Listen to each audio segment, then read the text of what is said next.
John writes, can an individual or entity maintain their nonprofit status after they terminate the organization for which the nonprofit status was originally granted?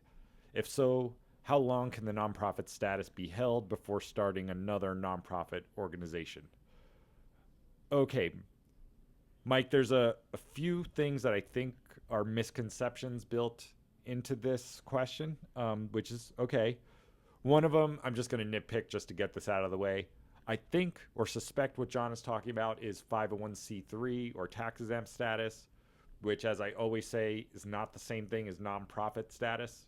Nonprofit is the entity type, nonprofit corporation, usually under state law.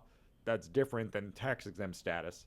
But the main point of John's question, I think, is this notion of the tax-exempt status carrying over to another organization. And I can just say very simply, that is not a thing that happens. When you get tax-exempt status, that is for one specific entity attached to one tax ID number. And that doesn't kind of transfer over with the founder of the organization, which seems to be what is being asked. Now, there are things that can be done about merging organizations or doing an asset transfer or kind of changing the mission of the organization and restructuring so that this entity is doing something different with a different set of programs. That is something that can be explored, and definitely not without an attorney being engaged and getting actual legal advice. But those are things and ways to approach this so to where you're not giving up 501c3 status, but kind of using it in a modified organization.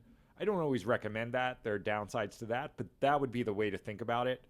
But what you cannot do is terminate, or the better word is dissolve, an organization and have that tax exempt status carry over to another entity. That's not the way it works. You don't get to carry that with you through other entities in that way that he may be presuming. So, did I cover that, Mike? Do you think? Yeah, I think just and get your comment to this. Well-meaning board members and even staff just think that they can save some money when they have something that's open, and that's not like get rid of it. Let's save it and reuse it. Right. Okay, and usually that's 90% of the time a doesn't work or a bad idea. Problem. Yeah, we've written about and that. And it ends up being more work than you just when we need to starting up another entity.